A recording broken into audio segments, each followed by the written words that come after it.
Alhamdulillah, alhamdulillahilladzi hadana li hadza wa ma kunna linahtadiya laula an hadanallah. Asyhadu an la ilaha illallah wahdahu la syarikalah wa asyhadu anna Muhammadan abduhu wa rasuluh. Subhanaka la ilma lana illa ma 'allamtana innaka antal alimul hakim. Amma ba'd. Allahumma inna nas'aluka ilman nafi'a wa rizqan thayyiba wa amalan mutaqabbala. Sabadana muji syukur ke Allah Subhanahu wa taala kalayan widi sareng kudrohna alhamdulillah dina wanci nu kiwari dina saat nu ayeuna simkuring ade Saiful Aziz tinang tos ngaraos bingah amarwata suta wireh tiasa nepangan pamiarsa dina wanda anu parantos maneuh nyaeta cahaya hikmah. Patali sareng pupusna pimpinan urang, wali kota urang, Pak Haji Oded Muhammad Daniel simkuring ngadugikeun takziah oge ngajurung doa mugi-mugi ku pupusna anjeunna nalika bade ngadugikeun khutbah Jumat di Masjid Al-Mujahidin ieu teh minangka tanda husnul khotimah. Pupusna dinten Jumaah sabada ngalaksanakeun salat sunat naha tahiyatul masjid atanapi samemeh Jumaah nyaeta dina raragangan tos ngadegna khotib di luhur mimbar. Insyaallah ieu teh minangka tanda husnul khotimah. Syahid insyaallah. Mugi-mugi doa urang diijabah ditampi ku Allah Subhanahu wa taala. Oge mugi-mugi urang Bandung sing tiasa sabar daria nampi ieu kanyataan. Oge mugi-mugi urang kenging gentosna nyaeta pamimpin anu langkung sae tibatan anjeunna. Mugi-mugi. Eta panginten bubuka mah salajengna urang guar, urang pedar, perkawis luyu sareng jejer sing deukeut jeung ulama. Atanapi sing deukeut ka ulama. Aya nu nyebatkeun ulama teh uyahna kahirupan. Lamun ieu hirup jeung kahirupan teh aya ulama, ieu teh lir sayur, lir angeun, lir pasakan, lir papasakan, atanapi naon bae anu dina eta olahan teh teu aya teu ngandung uyah. Laras teu katinggal. Katinggal soteh lamun samemeh diawurkeun, samemeh dipulukeun tah uyah teh. Tapi sabada muruluk, sabada napas, sabada ngahiji jeung dahareun atanapi jeung angeun jeung naon bae uyah teh teu kaciri. Tah pon kitu deui ulama. Ulama teh uyahna kahirupan. Dalamun eueuh ulama hirup teh moal ngeunah. Hirup teh moal adem. Hirup teh moal tentrem. Nu kaduana ayana ketak, ayana tindakan ti sababaraha jalmi utamina mah dina dunia maya ya anu katelahna netizen kiwari mah teu asa-asa ngahina, ngajejeleh, ngawon-ngawon, ngagogoreng ulama. Malah puncakna nyaeta aya sababaraha jalma nepikeun ka jadi naon teh viral hashtag bubarkeun MUI. Jelas ieu teh keur urang mah minangka naon teh pukulan. Ieu teh minangka gelap, kilat, tengah poe ereng-erengan. Teu angin, teu hujan, ujug-ujug aya gelap, ujug-ujug aya kilat gitulah.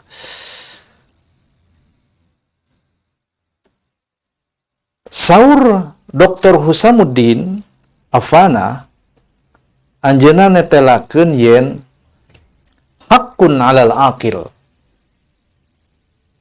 Keur nu boga akal mah wajib alla yastakhifa bi thalathatin. Teu ngamomorekeun, teu ngalalawodehkeun, teu nyapirakeun tilu jalma. Jadi urang wajib henteu ngalalaworakeun atanapi urang wajib naon teh merenahkeun tilu jalmi, tilu golongan jalmi. Teu meunang dimomorekeun, teu meunang digagabahan, teu kenging. Saha wae anu tilu teh kahiji al ulama. Ulama. Anu kadua wassalatin. Penguasa, sultan, nah raja, nah presiden, perdana menteri, naon bae, salatin. Anu kadua, anu katilu wal ikhwan. Dulur, baraya, sobat. Tah urang teh teu meunang nyapirakeun tilu golongan jalmi anu tadi. Naon sababna? Fa innahu manistakhaffa bil ulama, sing saha anu nyapirakeun kalangan ulama, zahabat akhiratuhu, akhiratna bakal leungit. Akhiratna bakal ilang, bakal sirna, bakal lapur. Wa man istakhaffa bis sultan, jeung saha anu ngalalaworakeun sultan, penguasa, sapertos ayeuna Mang Haji Oded. Eta teh bagian tina salatin. Teu kenging ku urang dilalaworakeun, komo upami teh amah wali kota teh soleh, bageur, malah tiasa khutbah, tiasa janten khotib dina forum jumaahan. Ieu teh nilai plus anu warga Bandung peryogi reueus kana ieu kaayaan. Tah lamun urang ngalalaworakeun penguasa, pemerintah, sultan, raja, naon bae gelar titel nama, zahabat dunyahu, leungit dunyana. Jadi moal aya masa depan dunia teh madesu, masa depan suram. Jadi lamun urang hayang boga masa depan dunia anu cenghar, anu caang gitu, tah wayahna urang teh teu meunang nyapirakeun kada ieu, teu meunang nyapirakeun kalangan penguasa, kalangan pamarentah. Wa man istakhaffa bil ikhwan, jeung sing saha anu nyapirakeun dulur, sobat, iya, batur ulin, batur ngajar, batur saprofesi, batur sausaha, zahabat muru'atuh, bakal leungit muru'ahna, marwahna. Da penting urang boga sobat teh. Lamun urang ruang riung jeung tukang dagang, meureun nu diobrolkeun teh ngeunaan dagangan. Kumaha dagang teh, kumaha carana, naon nu kudu didagangkeun, naon nu batina gede. Lamun urang gawe jeung ulama meureunan, insyaallah urang ge bakal kabawa kaberkahanana. Batak sing deukeut jeung ulama mah. Beuki loba sobat urang ti kalangan ulama, insyaallah muruah urang, marwah urang bakal beda ti sasari. Naon sababna? Sabab urang boga dulur, boga baraya, boga sobat ti kalangan alim, ti kalangan ulama. Tah eta panginten anu didugikeun ku Dr. Husamuddin Afana dina artikelna anu sumebar dina internet. Pamirsa anu sami-sami miharap dimuliakeun ku Allah Subhanahu wa taala, wangsul deui kana pokok pedaran guaran dina danget ayeuna naon sababna urang kudu deket jeung ulama. Nu kahiji mah tadi terus didugikeun, nu kahiji mah ulama teh bakal mentaskeun diri urang sadaya ka akhirat. Laras. Nu bisa mentaskeun urang ka alam akhirat teh ulama. Da ari nu mentaskeun kana urusan-urusan sapopoe mah indung urang, bapa urang. Eta marek ulama, rek lain ulama pasti. Jadi urang deket ka ulama teh kusabab kalangan ulama anu mentaskeun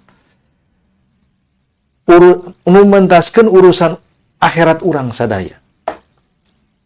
Anu mentaskeun urusan akhirat urang sadaya.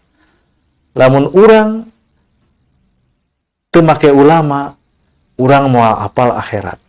Tapi lamun urang deket jeung ulama, insya Allah dipuntaskeun tah urusan akhirat urang teh. Eta panginten. Supaya nyambung we sareng anu panetelaan anu tadi. Oge naon sabab anu kadua, urang kudu deket jeung ulama. Sabab ulama teh ku Allah Subhanahu wa taala ditetelakeun dina surat Fatir, innama yakhsyallaha min ibadihil ulama'u. Ngan wungkul ti hamba-hambana nu sieun ka Allah teh nyaeta ti kalangan ulama. Jadi naon sababna urang kudu deheus, kudu deket ka ulama? Kusabab ulama teh hamba-hamba Allah anu sieun ka anjeunna. Bayangkeun pamirsa. Kiwari urang kudu nyang hareupan atanapi teu nyang hareupan oge ningali alhamdulillah pan di kota Bandung salametnya. Tapi dulur-dulur urang di Lumajang, Gunung Meledug, teras di Sulawesi, teras di Jakarta, di Kalimantan. Seueur pisan pamirsa. Kudu nyang hareupan musibah rongkah anu luar biasa. Luar biasa. Tah lamun teu aya ulama, mun teu aya ulama ye, moal bisa nempo yen ieu kajadian teh atanapi moal bisa nempo naon sababiah ieu kajadian teh. Sok we, lamun teu aya ulama atanapi teu make agama, ayana musibah teh paling-paling jelema teh ngomong ieu mah kejadian alam, ieu mah fenomena alam. Atos we teu aya hubunganana sareng kawasa Allah. Teu aya hubunganana patalina sareng bebendon Allah. Murka Allah teu aya. Pegat we. Tapi ku ulama mah bakal nyambung. Malah dina sababaraha postingan aya hiji guru ngaji ya, teu sepuh, guru ngaji, teu sohor, henteu tenar, henteu kajojo, teu kakoncara, biasa-biasa. Anjeunna linggih matuh di hiji bumi. Anu eta bumi teh cenah wakaf ti urang dinya. Tah 3 poe samemeh meledug eta gunung Semeru.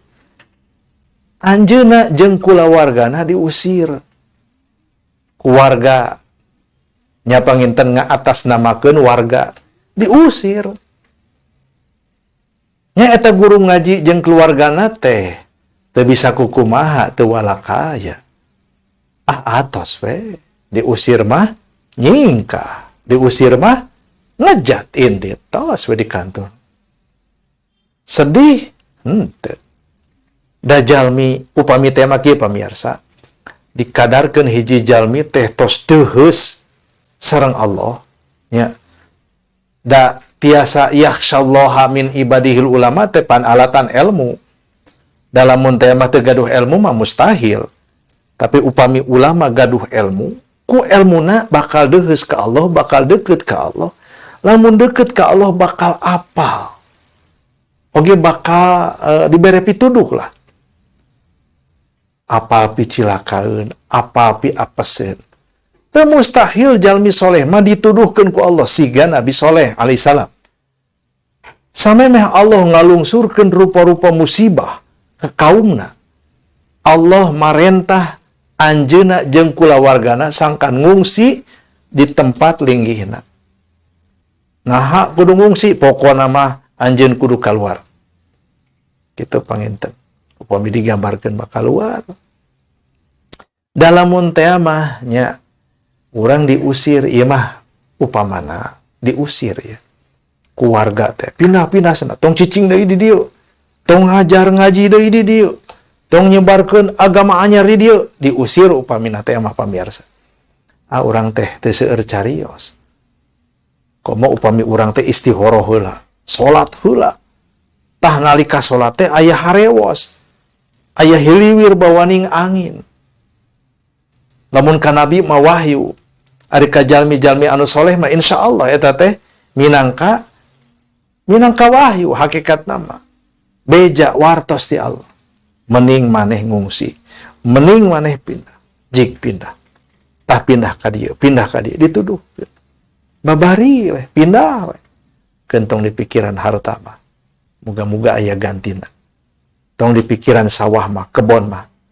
Keun ku Allah ge engke di ditu jaga bakal dibere gantina. Dikantunkeun eta tempat. Tilu poe ti harita gunung meletus. Lamun teh mah cenah kuring tetap cicing dirinya. Siga nama geus moal aya nyawaan. Tah kitu pamirsa di antawisna. Jadi jalmi anu sieun ku Allah disebutna teh ulama. Hartina nu sieun ku Allah mah pasti boga ilmuna. Da lamun teu boga ilmu mustahil manehna bakal sieun ka Allah Subhanahu wa taala. Lamun jalma kiwari nangtang hukum-hukum Allah, ngabantah hukum-hukum Allah, nuduhkeun manehna teh teu sieun ku Allah, nuduhkeun yen manehna teu boga ilmu. Laras dina ilmu politik aranjeunna gaduh. Dina sains, dina teknologi anjeunna nyepeng. Tapi bab ilmuna khusus ngenal Allah aranjeunna teu gaduh. Eta alasan kedua. Jadi naon sababna urang kudu deuheus, kudu deukeut jeung ulama, kudu deukeut ka ulama. Sabab ulama mah golongan ti hamba-hambana anu boga rasa sieun ka Allah Subhanahu wa taala. Pangna sieun teh lain pedah itu, lain pedah ieu tapi pangaruh tina ilmu anu dinugrahakeun ku Allah Subhanahu wa taala ka anjeunna. Dan anu kadua. Anu katilu, naon sababna urang kudu deuheus jeung ulama? Sabab ulama teh dibere darajat nu leuwih luhur tibatan jalmi awam. Kaunggal dina surat Al-Mujadilah. Allah Subhanahu wa taala ngadawuh yarfa'illahu alladhina amanu minkum. Allah pasti bakal ngangkat jalma-jalma mukmin di antara maraneh walladzina utul ilma jeung jalma-jalma anu dibere ilmu. Tuh, jadi jalma nu boga ilmu teh, jalmi alim teh hakikatna mah dibere ilmu ku Allah. Da ilmu teh ti Allah. Jadi jelema pinter, jelema boga ilmu teh lain pedah dirina, tapi pedah dihadiahan ku Allah. Matak saur Nabi dina hadis Bulughul Maram geuningan. Man yuridillahu bihi khairan yufaqihu fiddin. Sing saha anu Allah ngersakeun hayang mere khairon ka hiji jalma, pasti Allah bakal mahamkeun manehna dina urusan agama. Pasti manehna bakal jadi golongan faqih. Jamakna fuqaha.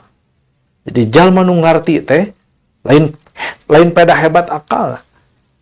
upami ngage ayat anu nembe sareng hadis anu nembe didugikeun eta teh kenging nugraha, kenging anugrah anu luar biasa langsung ti Allah Subhanahu wa taala. Jadi Allah nu ngangkat harkat darajat na jalma-jalma anu kagungan ilmu. Gitu. Allah wae ngangkat darajatna jalma-jalma anu gaduh ilmu teh nyaeta ulama. Jadi ulama mah darajatna diundakeun ku Allah Subhanahu wa taala. Darajatna teh leuwih luhur, leuwih unggul tibatan anu awam. Nya ku Allah diangkat. Ku sabab Allah ngangkat darajatna, piraku urang henteu ngahormat, henteu ngamuliakeun. Urang mau bisa hormat lamun urang teu deukeut. Laras. Oh. Da urang bisa hormat lamun deukeut. Dalam bentuk panggih-panggih acan moal tiasa. Nu mawi kedah sering sowan, nu mawi kedah sering tepang. Ulah ngabaliur. Gitu. Sowan ka ulama. Malahan mah dina hiji hadis ya. Hadisna teh acan dipariosnya. Mung ieu mah tos sumubar we lah. Di kalangan ahli ilmu mah aya hiji hadis anu kieu unina teh. Man zaro aliman sing saha anu jarah, sing saha anu sowan, sing saha anu anjang-anjang ka hiji jalmi anu gaduh ilmu alim, ka hiji alim.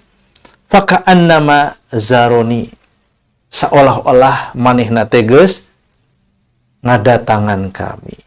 Sing saha nu silaturahim ka ulama seolah-olah parantos silaturahim ka Kangjeng Nabi itu. Wa man sofaha aliman sing saha anu ngajak sasalaman ari sasalaman teh pancaket mustahil sasalaman tebihnya. Sing saha anu sasalaman sareng jalmi alim fa annama sofahani seolah-olah anjeunna teh geus sasalaman jeung kami. Kitu pitutur Nabi. Waman jala sa'aliman sing saha anu calik sasarangan sareng jalmi anu alim faka annama jalasani seolah-olah eta jalmi teh geus diuk jeung kami. Gitu. Jadi lamun urang hoyong kenging suasana calik sareng Kangjeng Nabi nya urang ge wayahna kedah sering-sering cakat sasarangan calik sareng ulama. Lamun urang calik sareng ulama, seolah-olah urang teh calik sareng Nabi sallallahu alaihi wasallam. Fid dunya di dunya. Wa man jalasani fid dunya jeung sing saha anu diuk jeung kami di dunya, kungsi diuk jeung kami di dunya. Ajlastuhu ma'i yaumal qiyamah. Pasti eta jalma teh jaga engke dina poean kiamah bakal diuk babarengan jeung kami. Tuh hebat. Sok sanos hadis ieu teh kedah diparios heula. Tapi sahenteuna ulama kagungan darajat anu langkung unggul tibatan awam, tibatan jalmi anu teu gaduh ilmu. Komo nu bodoh mah. Da urang mah kalebetna teu bodoh-bodoh teuing. Teu alim-alim teuing gitu da rumaos lah gitu. Mung upami ayeuna urang ngukur siga kumaha ulama teh nya sahenteuna aya tolak ukur lah, alat ukur atanapi ngukur keulamaan hiji jalmi. Saur Syekh Nawawi Al-Bantani ari ulama teh cenah aya tilu kelas, aya tilu golongan. Golongan nu kahijinya eta ulama anu alim, anu pintar, anu faqih. Ieu mah ngarti pisan kana urusan agama, ngarti pisan kana urusan dalil. Naon dalilna apa? Berelek kieu, berelek kitu. Pokona upama ditanya ngeunaan argumentasi teh wah hebat we hujahna. Ta ieu mah ulama golongan nu kahiji. Ulama golongan nu kadua mah nyaeta hukama, ahli hikmah. Henteu seueur pepetah, henteu seueuron, henteu seueur fatwa lah. Mohon, malah tiasa disebatkeun tara ngaluarkeun fatwa. Ngan tetempoanana seukeut. Tetempoanana seukeut. Malah dina Al-Qur'an ge Nabi Ibrahim tepan ngaduanya. Robbi habli hikmatan wa alhiqni minas solihin. Pami telepat. Ya Allah, nugrahakeun ka abdi hikmah. Sarta golongkeun abdi jeung jalma-jalma anu saroleh. Nabi Ibrahim wae ngadoa kitu. Urang ge sami. Pepeurieun sanes alim atuh jadi hakim, jadi hukama, ahli hikmah. Sapertos Luqman Al-Hakim. Luqman, aya surat Luqman. Pan sanes nabi, tapi anjeunna ahli hikmah. Nalika ditaros cenah muncul urang mah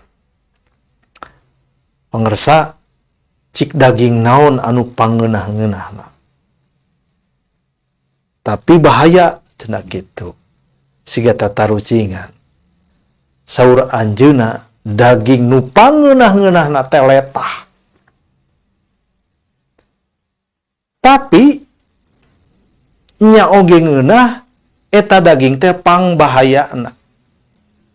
Nah bahaya ka jalma kasing saha anu teu bisa ngajaga ngariksa letahna. Hari nu hiji mah letah sapi, letah domba, lidah teh nya. Pan raos. Raos lidah mah. Organ tubuh sato anu memang asa kedik, benten sareng dagingnya. Daging mah seueur tina sapi, komo sapi agung. Tah ari letah mah benten. Rek sapi sagede kumaha anger letahna mah hiji. Anger hiji, moal duha. Jadi daging nu pangeunahna letah, daging nu pangbahayana oge letah. Kitu diantawisna saur Sohibul Hikayat. Jadi sok sanaos jalmi teh biasa-biasa, tapi upami teh mah anjeunna teh tiasa nganasehatan, tiasa nyusun ungkara-ungkara anu dahsyat ceuk zaman ayeuna mah. Tah ieu teh hukama. Datu sadaya ulama tukang ngaluarkeun fatwa henteu. Aya oge ulama-ulama anu sok nya naon teh ngadamel status mun ayeuna mah. Statusna teh sok jeleb gitu tah sok matak geunah kana hate teh. Nyes gitu tah, matak cenghar kana otak teh. Sabab pilihan kecap-kecapna memang dahsyat luar biasa. Nah, sabab aranjeunna dipasihan hikmah ku Allah Subhanahu wa taala. Eta golongan nu kadua. Golongan nu katilu mah nya eta kubaro. Kabir, Syekhul Kabir. Ya mah ulama teh bener-bener kana fikihna ngarti, kana urusan dalil ngartos, kana hikmah oge hebat. Ieu mah sagala widang kacepeng. Naroskeun naon wae ka anjeunna mah pasti kajawab.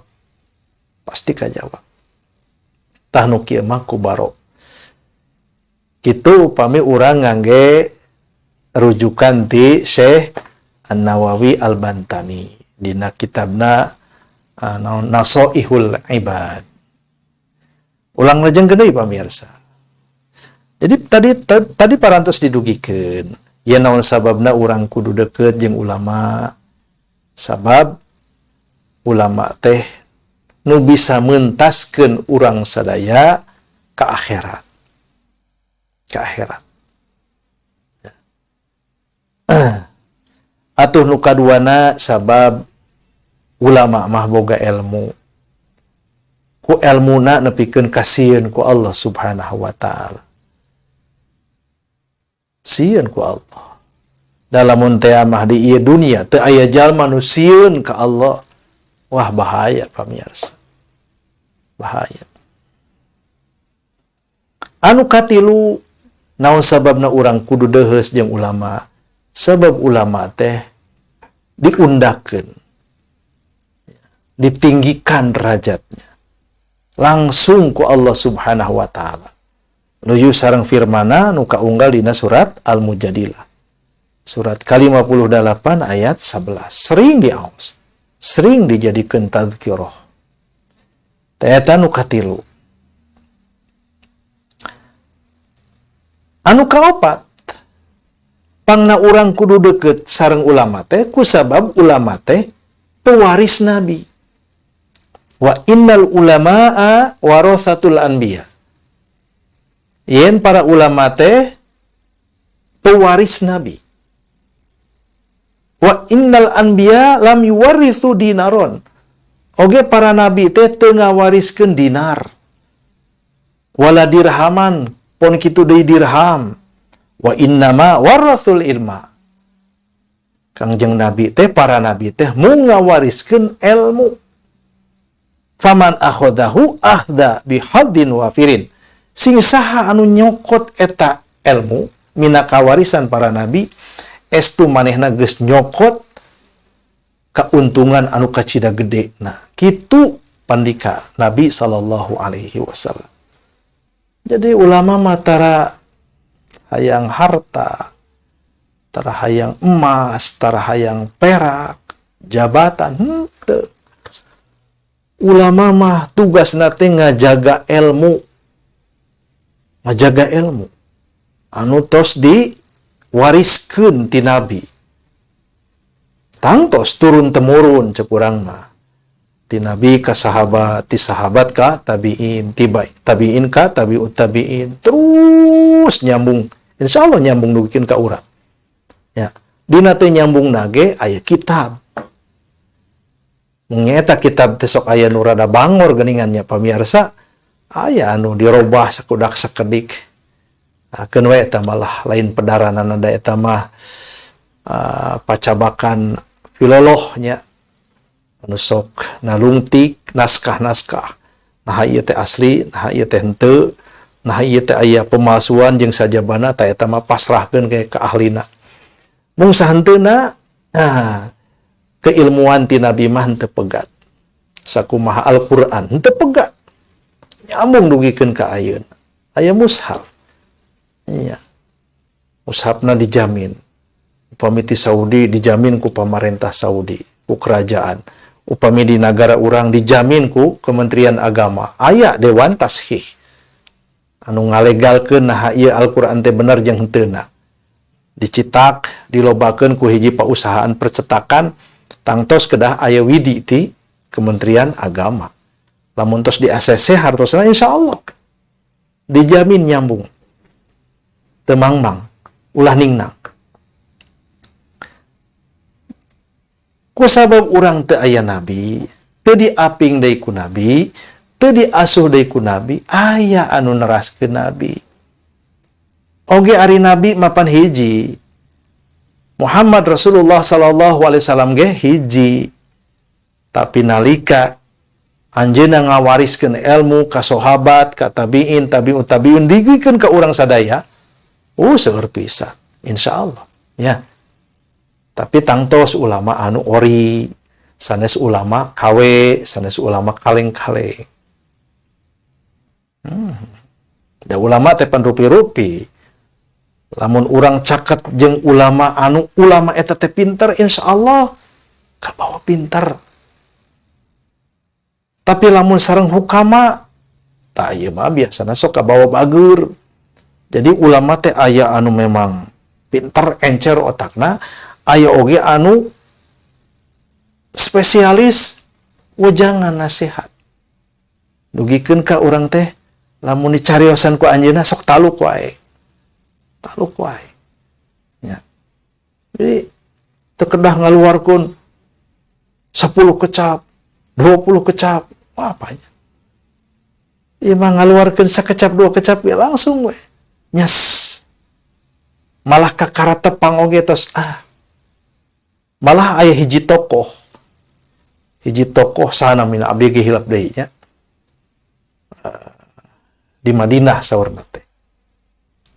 Tah ieu tokoh teh sareng sena salat jamaah teh sok neuteub ningali wajah-wajah ahli ibadah. Kade ulah neuteub anu teu pararugu ya. Orang mah hayang neuteub teh nu geulis nya, hayang neuteub teh nu kasep, nu gagah gitu tah. Nu lucu gitu lamun dina eta mah. Nalika ditaros naon atuh salira teh. Sok boga ritual sorangan. Pan saur Nabi oge cenah ari naon teh imut teh eta teh sodako. Imut ngagelenyu, eta teh sodako.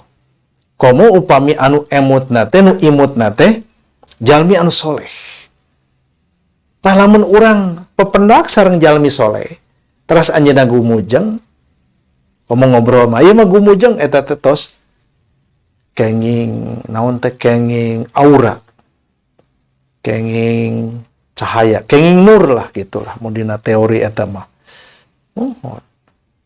Saur anjeunna saban-saban kami neuteub ningali mencrong wajah-wajah ahli ibadah nu saroleh teras gumujeng eta teh matak tentrem kana ate. Hate teh tentrem. Sok ayeuna papanggih jeung preman, tuluy molotot ka urang teh nya bari ngomong anjing teh nya, geus. Bujeng-bujeng adem hate teh nu aya teh balik ka imah. Eta jelema cenah euy. Pira gede pelong malah molotot ka urang teh bujeng-bujeng seuri. Tah jadi ku neuteub jalmi-jalmi nu soleh insyaallah bakal ngahasilkeun aura positif. Mata kedah caket jeung ulama, kedah caket sareng jalmi-jalmi nu soleh. Ulama teh tiasa nu pinter, tiasa anu bager, tiasa oge pinter bager. Mana we nu manggihna kitu. Insyaallah. Geuning eta kamari cenah di Cibiru ulama teh kitu cunihin, eta mah beda deui. Meureun geus dicabut elmuna ku Allah. Dicabut elmuna. Da hiji jalmi ayeuna ustad, ayeuna kiai, lamun Allah ngarasakeun dicabut eta ilmuna, moal jadi ulama deui, moal jadi ustad deui, leungit. Nu mata kedah dicangcang gitu. Kunaon nyangcang ilmu teh? Nya lamun guru mah nyangcangna teh ku ngajar. Ajar. Da teu diajarkeun deui mah moal leungit. Tukang dagang, alih profesi, upamina teh mah nya tina dagang kana jasa. Lamun ayeuna balik deui kana dagang teh pan loba nu poho. Pun kitu deui nu tadina tina jasa. Kana dagang hese. Da beda. Tanu mawi ieu mah aya lalakon ieu kahirupan. Ari salakina memang pebisnis, ari istrina guru ngajar. Tatangtos salaki jeung pamajikan beda profesi bakal beda cara ningali hiji kaayaan. Benten sok urang sapopoe ngajar. Itu sapopoe bisnis beda bahasana ge. Beda isyarat-isyaratna ge, beda kode-kodena oge gitu. Pan ari guru mah budak aya nu heureuy langsung digeunggeureukkeun. Komo zaman baheula mah dicepret, dikepret kitu tah. Ditenggel, dibaledo kunaon digebrak. Ari dina bisnis teu bisa. Teu bisa kitu. Dina bisnis mah kudu kalem kitu tah. Kalem-kalem tapi ya kedah bari ngadodoho we kitu tah siga nguseup. Jadi bakal beda. Jadi sing deukeut ka ulama nya nu kaopat sing deukeut ka ulama sabab ulama teh ahli waris sanes ahli waris pewaris lah gitulah pewaris para nabi sanes ahli waris pewaris para nabi ngawariskeun ilmu ku ulama dijaga eta ilmu nya ku sabab naon teh keur ngajaga ilmu teh ulama ngadamel pirang-pirang kaidah.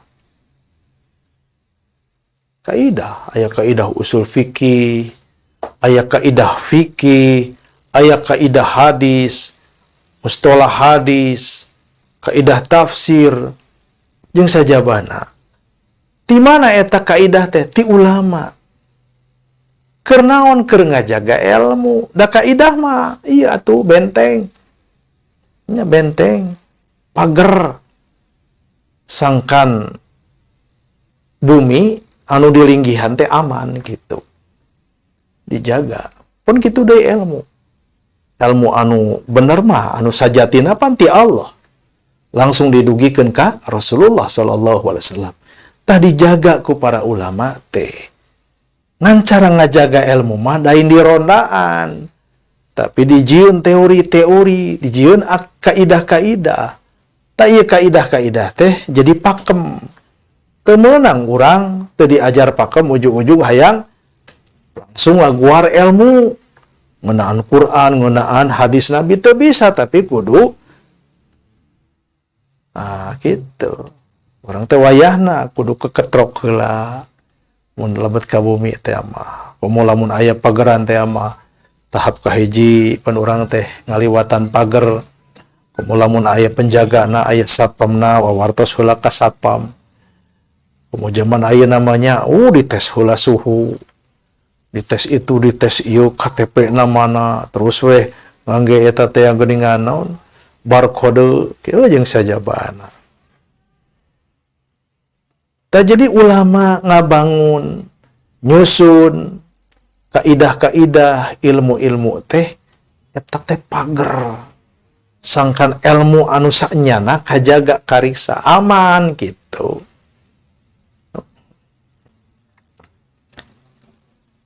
Jadi ulama teh pewaris Nabi. Diwariskeun ku Nabi ilmu, lain harta, lain dunia, tapi ilmu. Eta anu kaopat. Anu kaopat sebenarnya moho anu kaopat. Anu kalimana naon sababna urang kedah caket sareng ulama. Sabab ulama mah gaduh irduhu. Pada saur Nabi ge kulul muslimi 'alal muslimi haramun. Hiji muslim ka muslim nu sajena teh haram. Haram. Damuhu getihna wa maluhu hartana wa irduhu jeung kahormatanana. Irdun teh sok dihartian naon teh nya? Implikasi gitu tah. Jadi nu kaluar irdun teh. Nu kaluar maksana kieu lah, contona kieu. Ulama dihormat teh pan kahiji alatan pinter ngarti dina urusan agama. Anu kaduana ulama teh naon hade akhlakna. Hade akhlakna. Komo zuhud waro teu kabitaeun ku dunia. Henteu. Oge ulama sok bisa nuduhkeun jalan. Nu dagang, nu usaha, sumping, nyumpingan ulama. Ustad ajengan kiai di teh kieu usaha teh manawi cenah tiasa dipangnuduhkeun jalan. Ke cenah tuduhkeun hade nama kieu, hade nama kieu. Seukeut tetempohanna teh. Sabab ulama mah pan sieun ku Allah. Sieun ku Allah. Nanaon oge sok nyungkeun bimbingan ti Allah. Tah kalangan ulama mah bisa ngerasakeun ieu bimbingan ti Allah, ieu bimbingan ti setan. Nya wali Allah mah kitu, Pak. Seukeut. Oh nya atuh tuturkeun eta teh. Contoh nama Nabi Musa we geuningan. Saur pamanna teh, saur emangna teh. Cenah cik lo mun ceuk urang mah. Emang teh geus bosen sangsara. Emang teh hayang weunghar. Cing pangdoakeun ku Allah. Karob urang Allah sangkan mamang ditakdirkeun jadi jalma beunghar. Dalamun teh mah Nabi Musa materialistis gitu. Atanapi orientasina dunia tangtos meureun anjeunna teh kieu. Nah, make jeung mang mentakeun beungharkeun mang geus we urang nya. Lamun urang yakin doa urang diijabah, hiji jalmi hayang dibeungharkeun ku Allah, minta tulung ka urang, meureunna cek urang teh memeh maneh ge urang heula. Gitu. Tapi Nabi Musa alaihissalam apa? Nabi, Rasul. Henteu katipu ku dunia. Didoakeun beunghar tuh cilaka we pantungtung nama. Korun teh. Tak itu diantawisna pamirsa. Jadi ku ilmu, ku akhlak, ku seukeut tetempoan, ku hikmah nepikeun kaboga irdun. Efek pan irdun teh tina ieu teh panempona seukeut. Dipercanten upami ngadugikeun nasehat teh.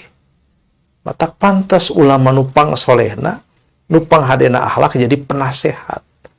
Penasehat saha? Penasehat pemimpin. Rek presiden, rek wakil presiden, rek gubernur, rek bupati, rek wali kota, RT. Jadikeun ulama teh penasehat. Sabab gaduh irdun, gaduh kehormatan, gaduh wibawa. Anu teu dipibogaku lian ti ulama. Kitu diantawis. Nu pamungkas pamirsa naon sababna urang kudu deheus, kudu deukeut jeung ulama, muka genap ya. Sabab ku Nabi diancam. Diancam. Nabi ngadawuh, laisa min ummati, teka asup umat kaula. Saha? Malam yujilla kabirona. Jalma nu teu bisa hormat tilawat ka sepuhna. Atau napi ka anu langkung sepuh. Ka senior-seniorna. Senior-senior kami, sepuh-sepuh kami, karuhun kami. Wa yarham saghirona, jeung teu bisa mika welas mika asih ka anu anomna, anu ngorana. Teu bisa nyaah, teu bisa mereka nyaah. Wa ya'rif li alimina, oge ngarti, paham kana hak-hak alimna. Jalmi anu alim, jalmi anu ngartinya eta ulama. Jadi jelema nu teu ngarti, faham kana hak ulama, ku Nabi teu diaku bagian tina umat anjeunna.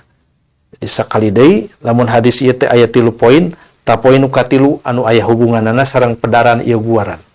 Nyaeta sing saha wae anu teu apal kana hak ulama, kudu kumaha urang ka ulama, kedah kumaha urang ka ulama, ku Nabi teu diaku umat. Komo lamun teh mah ulama urang dihina, diwiwirang, wah dikekesak, dibuli, dina medsos teh, dina medsos dah biasa. Tuluy pamimpin teu ngabela, tah ieu pamimpin lamun teu ngabela, lamun urang ngangge hadis anu nembe, ieu pamimpin teh teu paham kana naon anu didugikeun ku Nabi sallallahu alaihi wasallam. Sing saha wae jalmi anu teu ngarti kana hak-hak ulama urang sadaya, eta teu ka aku salaku umat Muhammad sallallahu alaihi wasallam. Tak itu gambaranana pamirsa. Jadi naon sababna urang kedah deheus, kedah caket sareng ulamanya. Sabab ulama teh nu mentaskeun masa depan akhirat urang sadayana. Ulama mah moal pipieun urusan dunia. Moal. Ulama mah bakal nungtun urang sadaya masa depan akhirat. Masa depan akhirat. Da urang salaku muslim sadayana ge sadar yen dunia teh ngan saukur saliwatan. Siga Ibnu Sabil siga nu keur lalampahan kitu tah. Lalampahan. Mun sakapeung mah lamun urang ayeuna ngayakeun perjalanan, sakapeung mah nu diinget-inget teh perjalananna, padahal nu pokok mah tujuanana. Pun kitu deui urang kumelendang di ieu dunia. Sebenarna mah urang teh keur ngalakonan hirup anu kaduanya eta di akhirat jagat. Tah saha nu bakal ngabingbing teh? Nabi teu aya, rasul teu aya. Saha deui ari sanes ulama. Nemawi lamun urang hoyong salamet akhirat jaga kedah caket sareng ulama, ulah tebih ti ulama. Anu kadua nyaeta Allah wae mere pangkat anu luhur. Allah wae mere harkat darajat anu luhur ka jalma-jalma nu iman tur boga ilmu. Numawi lamun teh mah Allah mere posisi anu luhur ka jalma anu boga ilmu, komo deui urang kitu. Komo deui urang. Kumaha we carana mah kitu. Lamun teh mah aya di urang mah suntangan, lain syirik, lain. Ngan cara ketak anu ku urang bisa diekspresikeun ngahormat ulama teh kitu. Nya siga urang kasepuh geuningan sungkem da urang mah teu biasa ngahormat ku ungkara ku kecapnya. Ari militer mah pan biasa aya pimpinan hormat siap. Ari urang mah pan teu kitu kasepuh mah nya disamikeun sareng militer henteu. Hormat kasepuh mah paling-paling assalamualaikum, damang mah damang Pak, suntangana bari diniatan ieu teh ya Allah mungkin nuku abdi kadada kaduga ngahormat ibu rama abdi.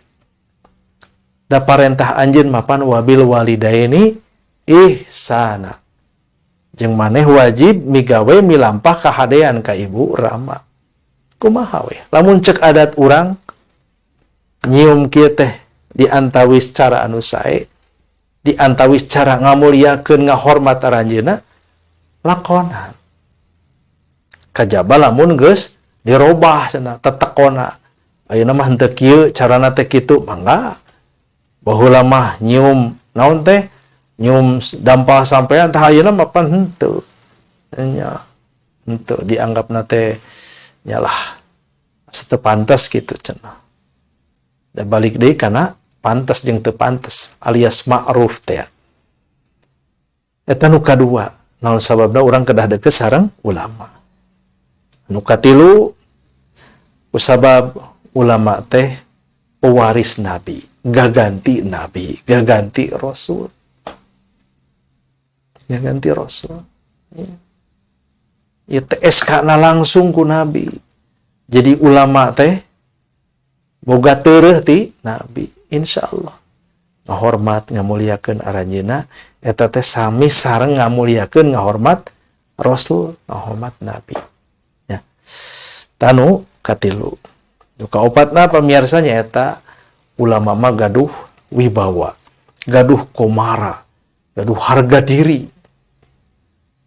Aya we ulama kahot, aya we ulama hiji kakoncara. Teras we sapertosna kapungkurnya, kapungkur ya.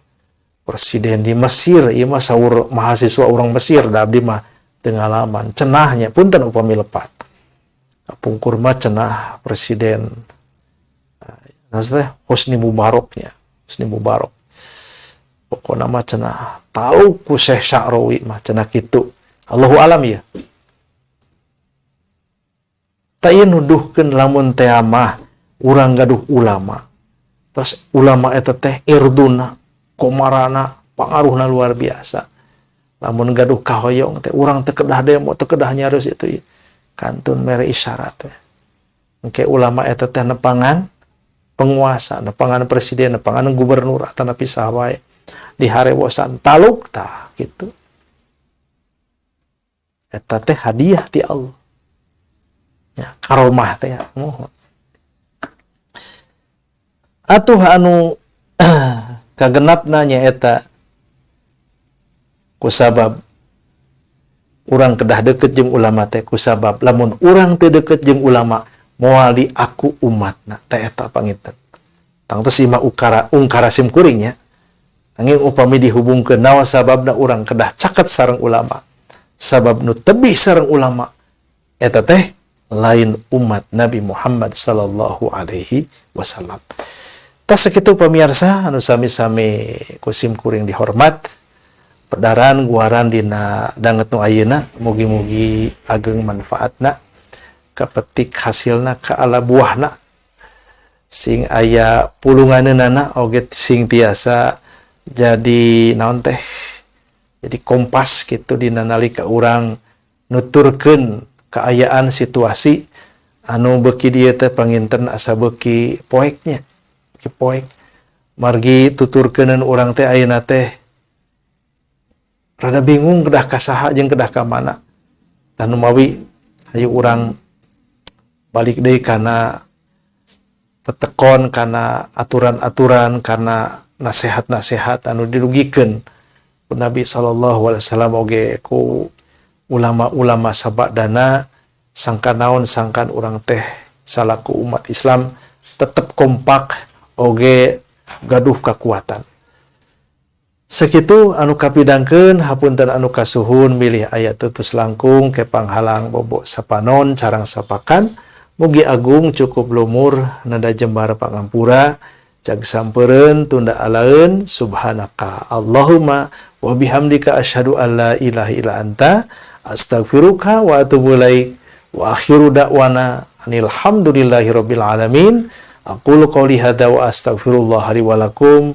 Wassalamualaikum warahmatullahi wabarakatuh.